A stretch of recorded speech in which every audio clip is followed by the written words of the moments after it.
음. 자, 오늘은 풍천 소축괴 9번째 꾀지요.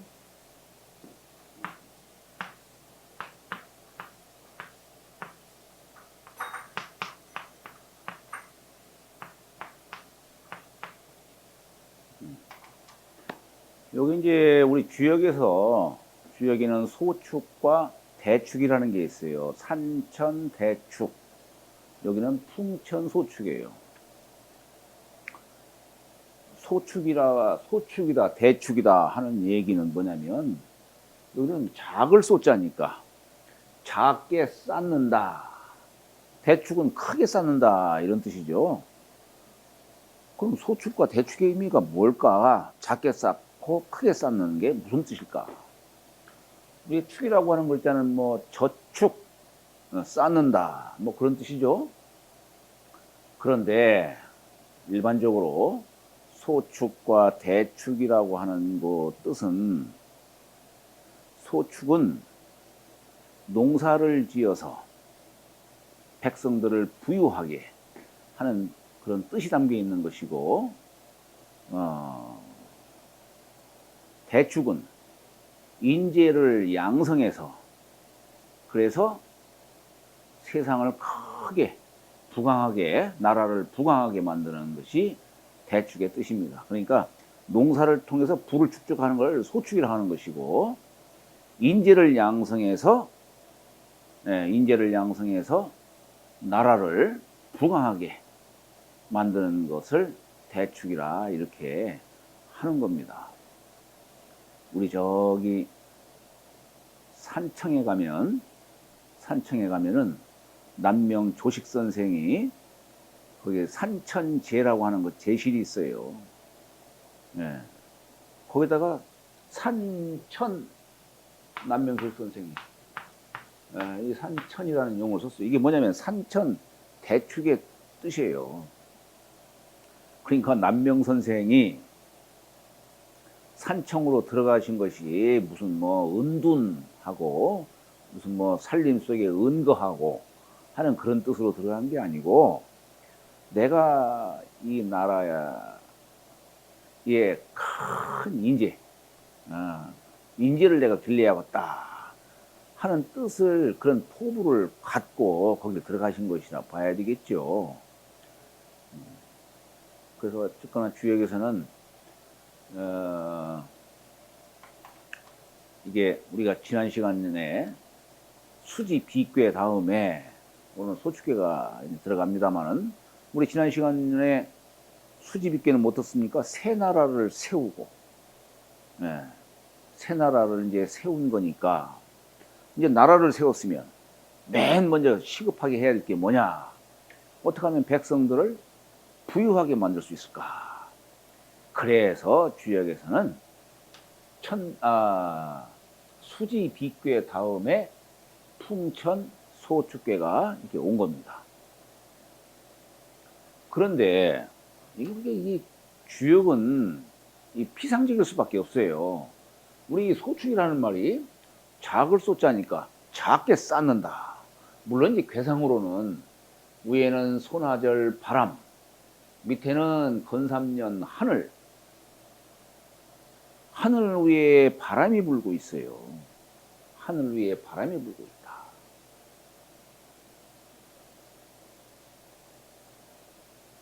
물론 여기가 이게 요 하나의 음효를 중심으로 하나의 음효가 5 양효를 쌓는다는 뜻으로 얘기하는 겁니다. 또는 괴로 말하면 손하절괴가 건삼년을 말하자면은 건을 쌓는다, 이렇게도 얘기할 수가 있는 거예요. 그러면 우리는 보통 손이라고 하는 것이 이게 바람인데, 손이 바람인데, 바람을 왜 이 소라는 표현을 썼을까? 또 어떻게 바람을 통해서 쌓는다는 이런 표현을 할 수 있을까라고 이렇게 의아하게 생각하실 수도 있겠습니다만, 자, 우리 바람이라고 하는 것은 일단 만물을 기르는 덕이 있는 거예요. 우리가 바람 풍자 쓴 것을 보면은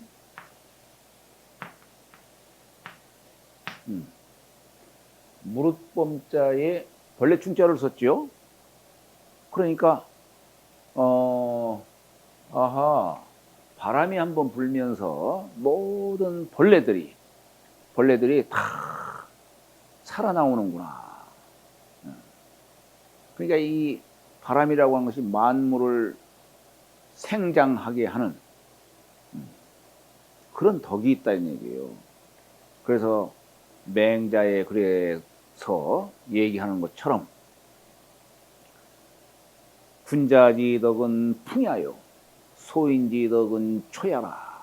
이 바람을 군자의 덕으로 비유를 하는 겁니다. 그래서 우리가 군자의 모습을 우리는 풍모, 모양 모자를 써서 풍모, 풍채, 그런 말 쓰죠. 풍습, 요것도 풍자를 쓰죠. 그러니까 이 바람이라고 하는 것이 만물을 기르는 덕이 있구나, 이렇게 생각하실 수가 있는 겁니다. 그것이 물론 음을 중심으로 양을 쌓기 때문에 이게 소축이다, 이렇게 얘기할 수가 있지만, 이 소축이라는 것이 작게 쌓는다라는 뜻도 있지만, 양은 대요, 음은 소다. 양대, 음소. 양은 겉으로 드러나는 것이고, 음은 속으로 감춰져 있는 것이죠. 보이지가 않는 것으로도 볼 수 있는 겁니다. 그러니까 우리가 이 소축이라는 말을 어떻게 얘기를 할 수 있냐면은, 보이지 않게 쌓는다, 이렇게도 얘기할 수 있는 거예요. 우리 주역이라고 하는 것은, 주역이라고 하는 책은 아주 이게 뭐 해석하는 것이 다양합니다. 그러니까 알고 아는 사람은 이렇게 얘기해도 뭐 맞는 것이고, 저렇게 얘기해도 맞을 수가 있는 거예요. 모르는 사람은 이렇게 얘기해도 틀리고 저렇게 얘기해도 틀리는 것이죠. 어찌 보면은 많은 사람들이 얘기하듯이 이 주역이라고 하는 구절은 이혈령 비혈령이다, 이렇게도 사람들은 뭐 얘기도 합니다만은, 사실 그렇다라고 하는 것을 알 수 있을 정도가 돼야 되는 겁니다. 또 우리가 이걸 이치로 본다면 어때요? 바람이 만물을 기르는 덕이 있지만, 그러나 바람은 어떻습니까? 무형체지요. 무형체예요. 자기가 세상 만물을 길렀음에도 불구하고 어떻습니까? 자신의 모습을 드러내지를 않지요. 군자가 세상을 위해서 온갖 수고로움을 다 하고, 그렇지만은 자신이 무슨 공을 세웠다라든가 겉으로 자랑한다든가 이렇게 과시하지를 않죠. 그게 바람이 갖는 덕입니다. 그래서 우리가 소축이라는 말은 작게 쌓는다, 이런 뜻도 있고, 보이지 않게 쌓는다, 이런 뜻도 있는 거예요.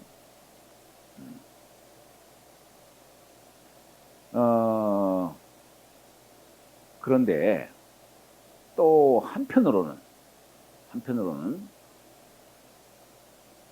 이 소축계는 건삼년 하늘 위에 소나절, 이 소나절 바람이 부는 모습이에요. 우리가 자, 요것과 상대적으로 풍지관괴, 우리 풍지관괴 볼까요? 여기는 풍행지상, 바람이 땅 위를 분다 이거예요. 여기서 군자가 세상을 바라보는 겁니다. 어떻게 하면 세상을 잘 기를 수 있을까? 세상 만물을 잘 기를 수 있을까? 여기는 바람이 직접 땅에 있는 모든 만물들을 다 만나고, 모든 만물들을 다 감싸고, 네. 모든 만물들을 다 기른다 이런 얘기예요. 그게 관비의 뜻이에요. 이게 바람이라고 하는 것이 이렇게 세상 만물을 기르는 덕이 있는데 여기는 아직 땅에 내려오지를 못하고 있는 거예요. 네. 그래서 여기는 군자가 아직 도를 펼치지 못하는 그런 뜻으로도 얘기를 하는 겁니다. 그래서 오늘은 이번 시간에는 군자가 아직 때를 만나지 못해서 도를 펼치지를 못하고 그저 저술 활동이나 이런 것에 열심히 하는 그런 뜻. 예를 들어서 우리 공자께서 주유 열국을 하셨죠. 예, 주유 천하를 하신 겁니다. 도를 펼치시려고. 그러다가 이제 노년에 이르러서 마지막으로 이제 우리나라에 계시다가 아이고 이제 내가 더 이상 도를 펼치기가 어렵겠구나. 고향인 노나라에 가서 후학이나 양성해야겠다. 해가지고 춘추 68세 되시던 해에 고향인 노나라로 돌아오셔가지고 이제 후학을 가르치면서 또 육경을 정리하세요. 여기서 말하는 육경, 여선육자, 경서 경자, 글경자, 6가지 경서가 당시에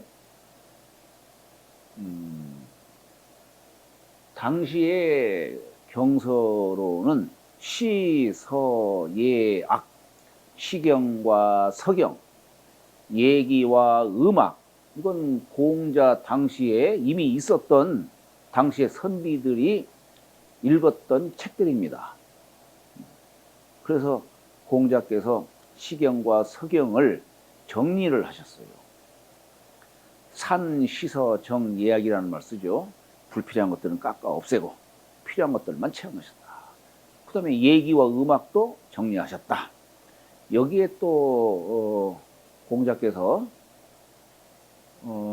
춘추를 저술하시고 또 주역에도 시빅을 붙이셨죠. 네, 그래서 이 6가지 시, 서, 예, 악, 춘추, 주역 이 6가지를 잘 정리를 하셔가지고 후학에게 전하신 겁니다. 법을 전하신 거예요.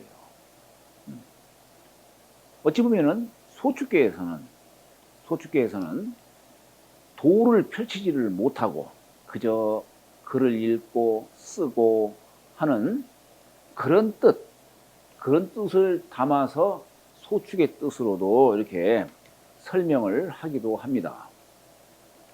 또 한 가지는 옛날 문왕이 소축의 지금 예를 드는 거예요. 소축의 예. 옛날 문왕이 유리옥 속에서 주역을 저술하셨죠. 이것도 소축의 예로서 들 수가 있는 겁니다. 우리 저 소축계에 맨 처음에 소축은 형통하다 이게요. 왜냐? 지금 하늘 위에 어쨌거나 바람이 부니까 바람은 어디 한 곳에 머무르질 않죠. 늘 유동적이죠. 그러니까 우리 형통하다는 얘기가 뭡니까? 맥히지 않고 잘 통해 나가는 거예요. 바람이 갖는 의미죠. 형통하다 이거예요. 그런데 거기에 뭐라고 써 있냐면 미룬 부르는 자 석율생이라. 나중에 한번 소축계 한번 보시기 바랍니다. 빽빽한 구름.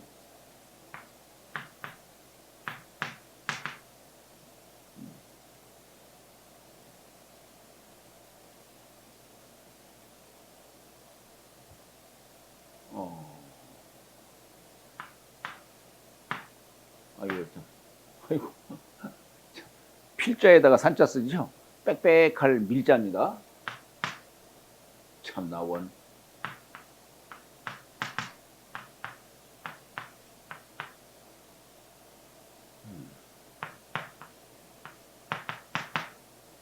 미룬 구름, 빽빽한 구름, 비 오지 아니한다 이게요.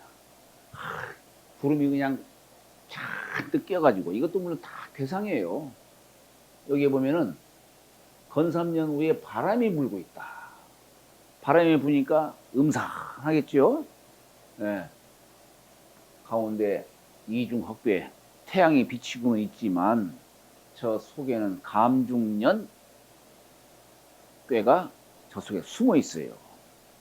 네. 지금은 구름 사이로 언뜻 요 햇빛이 이렇게 보이고는 있지만 바람이 불고 점차 음기가 쌓이고 쌓이고 그렇게 해서 장차 이제 비를 내릴 테인데 아직은 비가 오지 않고 있다.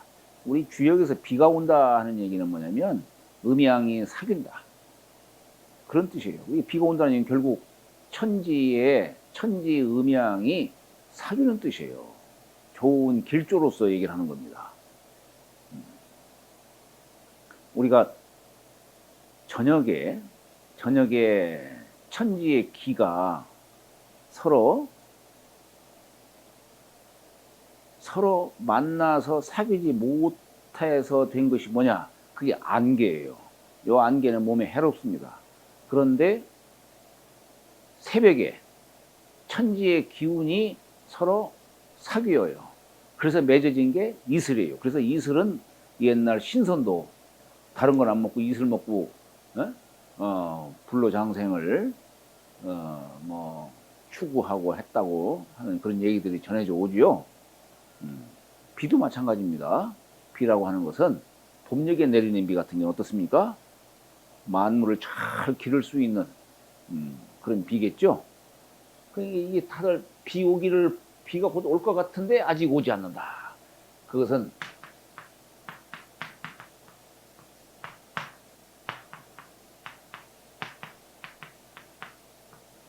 서결선이 내가 서쪽 들녘으로부터 했기 때문이다. 이런 표현이 있어요. 오늘은 제가 내용을 갖고 무슨 복잡하게 뭐 이거 문법이나 따지고 그걸 얘기하고자 하는 건 아닙니다. 다만 여기에서 이 소축계에서 왜 이런 얘기가 나왔을까? 그리고 여기에서 지금 여기 나자는 누구를 가리키는 글자일까? 지금 이 글은 누가 지셨냐면 문왕이 지셨다는 얘기예요.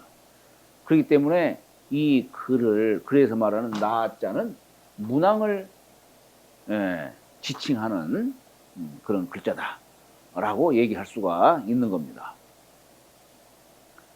자, 문왕이 주역을 어디서 저술하셨을까?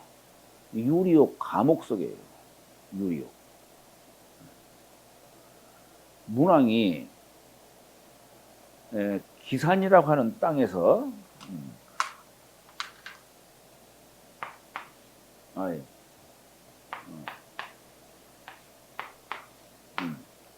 기산이라고 하는 땅에서 거기에서 태어나셨어요. 문왕이 휘자가 창입니다. 창. 네. 그래서 문왕이 주나라의 그 제후시죠. 당시에는 천자국이 어디였냐면 은나라였어요. 주역은 언제 저술된 책이냐? 되게 문헌에 의하면은 은말주초, 은나라 말기, 주나라 초기 그때 일입니다.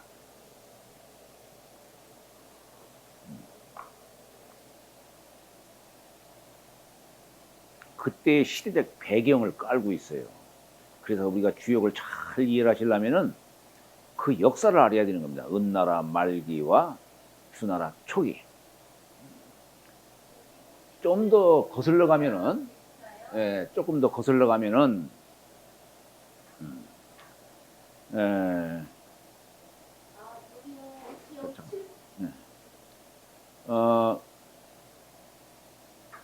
조금 더 거슬러 가면은,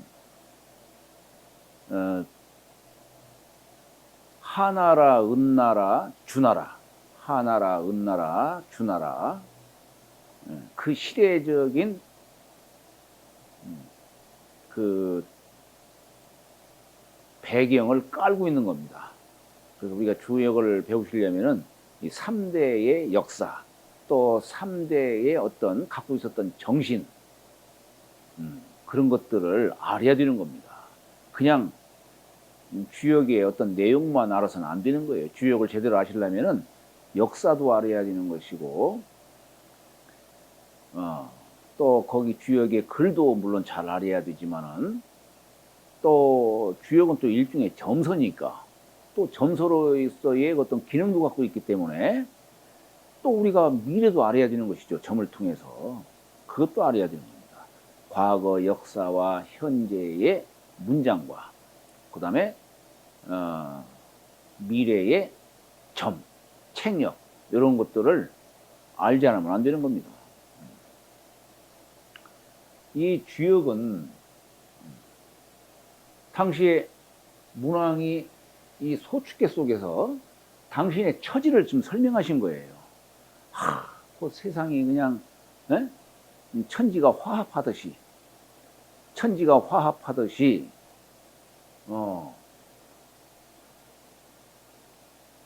뭔가 지금 그토록 기다리던 비가 올 듯한데 아직은 오지를 못하고 있다. 지금 세상이 지금 참 혼란. 은나라의 마지막 왕 주가 폭정을 하다 보니까, 그리고 당신이 세상의 도를 펼치지를 못하고 지금 유리옥이라고 하는 감옥 속에서 갇혀 있다 보니까 그 당신의 그 처지를 이 소축이라고 하는 괴를 통해서 그 처지를 드러내신 거예요.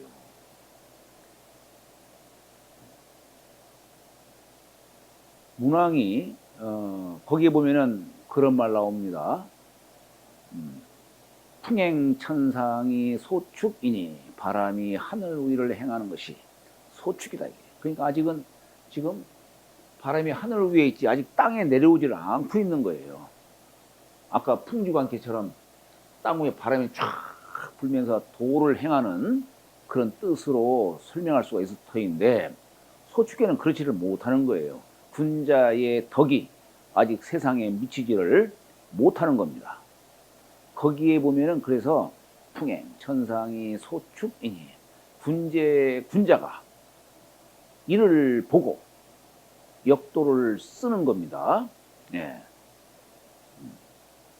천지의 도를 체득해서 역도를 쓰는 거예요. 어떻게? 의문덕하나니라. 의자는 아름다울 의자예요. 아름다울 의. 한일자에다가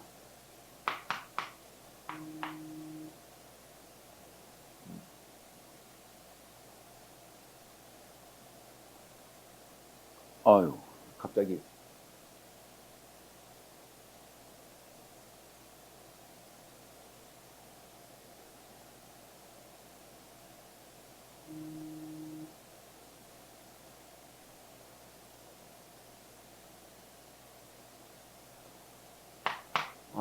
참.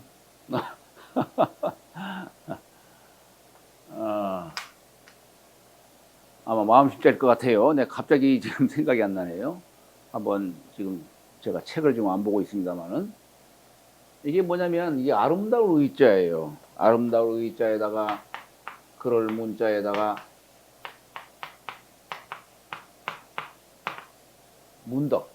문덕을 아름답게 한다, 이렇게 얘기를 합니다. 그럼 이게 문덕이라는 게 뭐냐? 우리가 보통 말하는 문덕, 도덕 이런 말 쓰죠. 되게 도덕이라고 하는 것은 도를 행하는 그런 뜻으로 얘기를 하는 것이고, 문덕은 그냥 글 짓는 걸 말하는 겁니다.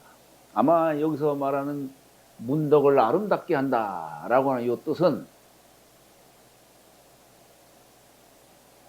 문왕께서 주역을 저술하신 말을 공자가 이런 식으로 표현하신 게 아닌가, 그런 생각을 합니다. 이 아름다울 의자가 다음 차자에 마음 심자, 본래 사람의 이 본성이라고 하는 것은, 본 마음은 본래 선하지요. 네. 그런데 요 마음이 한번 딱 변하면서 한 다음 어떤 상황을 맞닥뜨리게 되면은, 마음이 한번 일단 변하게 되면은 어떻게 되냐, 이제 사심이 생기는 거예요. 근데 여기 이거 왜 이걸 아름다움을 의자로 썼느냐?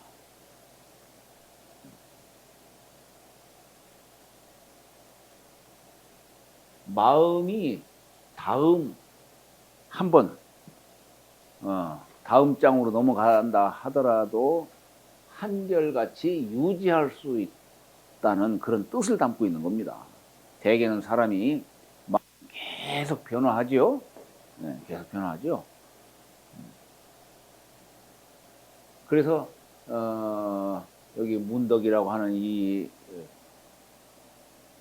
단어는 문왕께서 주역을 저수한 도를 펼치지를 못하니까 대신에 그 유리옥이라고 하는 곳에서 주역을 저술하신 바를 지금 설명하시는 겁니다. 참, 그걸 그렇지 설명하신 거죠.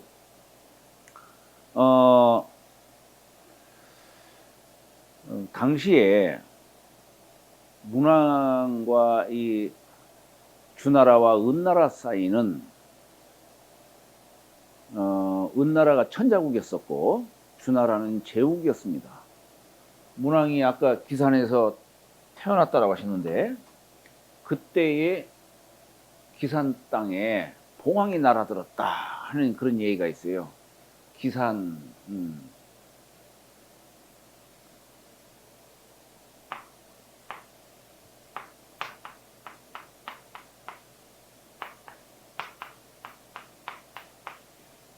봉명기산이라, 봉황이 기산 땅에서 울었다 하는 그 얘기가 전해져 옵니다.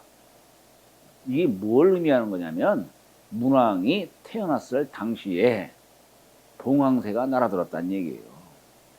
봉황이라고 하는 이 날짐승은 성스러운 날짐승이죠. 평화스러운 때나 나타난다는 영물이지요. 또는 성인이 태어났다라고 하는 그런 증거로서 얘기를 하는 겁니다. 옛날 성인이 태어날 때는 이런 영물도 함께 나타난다는 거예요. 그래서 문왕 때에는 봉황이 나타나고, 공자가 태어날 때에는 기린이 나타났다, 뭐 그런 말 쓰죠. 네. 그래서 이 복명기산이라고 하는 말은 문왕이 태어난 것을 이렇게 표현을 한 겁니다. 그러다 보니까 이 주나라가 이 문왕으로 인해서, 당시에는 이제 제후죠. 창후라고 합니다. 창후. 네, 제후 후자. 우리 주역에서는 이 창운이 또는 서백, 은나라를 중심으로 보면은 서쪽에 위치한 제후였다는 얘기예요. 서백이다 또는 기산 땅의 뜻을 취해서 기백이다, 뭐 이렇게도 표현을 합니다.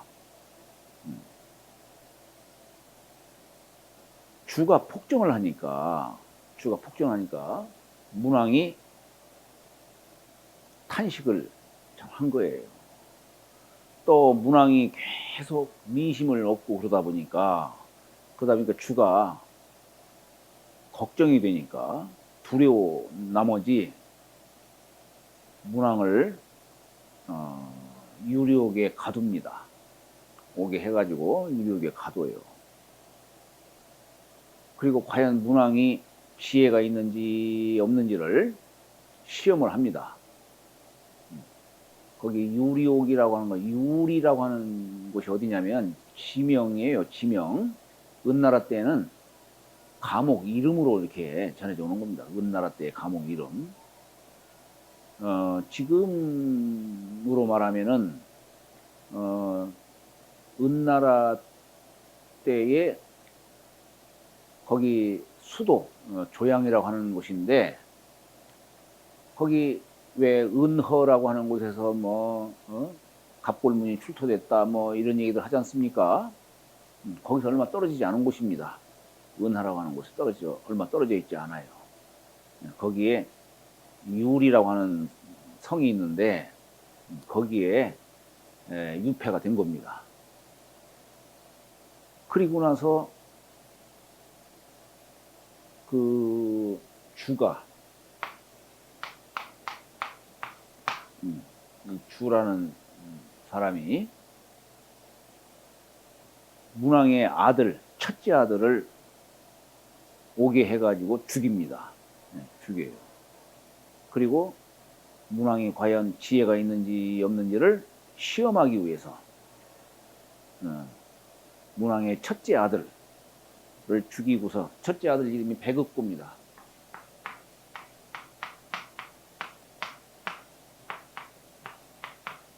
백읍고예요. 우리가 흔히 말하는 주나라 세운 무왕은 둘째 아들입니다. 이 백읍고를 죽여요. 죽여가지고 고깃국을 끓여가지고, 그래서 문왕에게 그 고깃국을 들이민 겁니다. 옥리를 시켰겠지요. 문왕이 그걸 보고서 모를 리가 없겠죠. 그러나 그걸 모르는 채 하고 받아 먹습니다. 아마 이걸 보고서 이제 옥리는 주왕에게 달려가서 사실 보고를 했겠죠. 아이고, 그게 그 고깃국이 무슨 국인지도 모르고 잘 자식이만 하더이다. 아마 이렇게 했겠죠.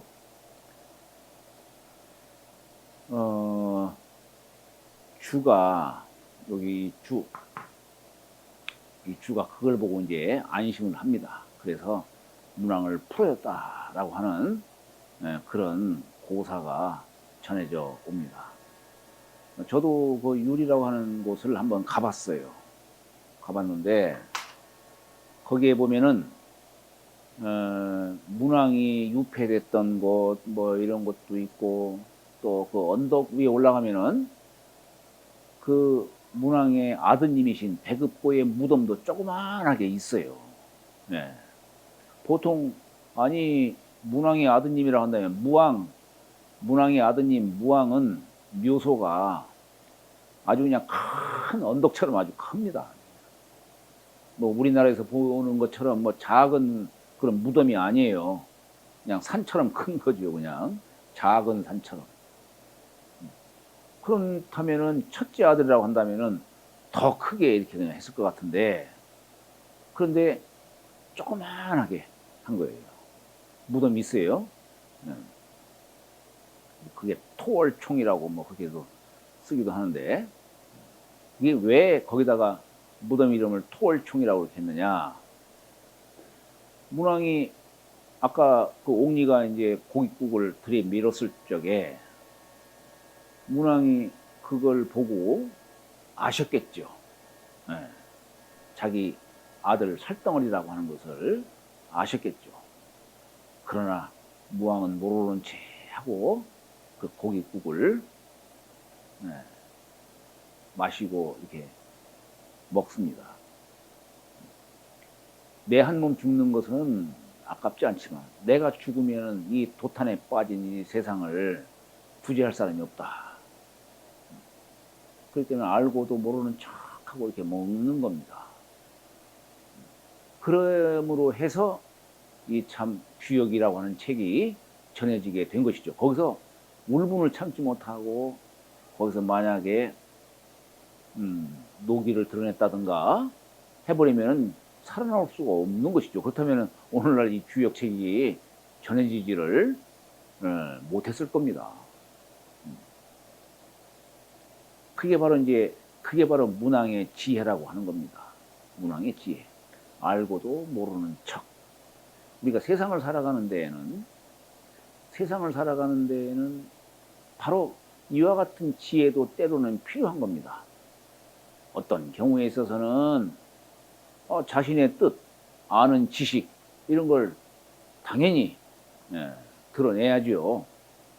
그러나 어떤 경우에는 알고도 모르는 척 이렇게 해야 할 경우가 있는 겁니다. 여기 지금 소축계에서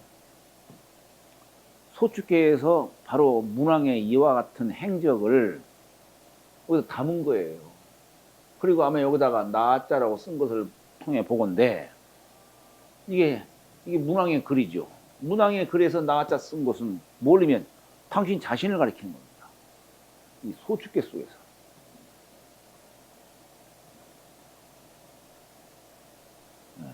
그래서 오늘은 이 소축계 속에서 문왕이 어떤 분이시고 그분이 유리옥 속에서 도를 펼치지 못하시고 반면에 문덕을 닦으실 수밖에 없다. 바로 이 문덕이라고 하는 것이 오늘날 주역 저술한 것을 뜻하는 그런 단어라고 하는 것을 오늘 이렇게 소축계를 통해서 말씀을 드려본 겁니다. 오늘 이것으로 마치도록 하겠습니다.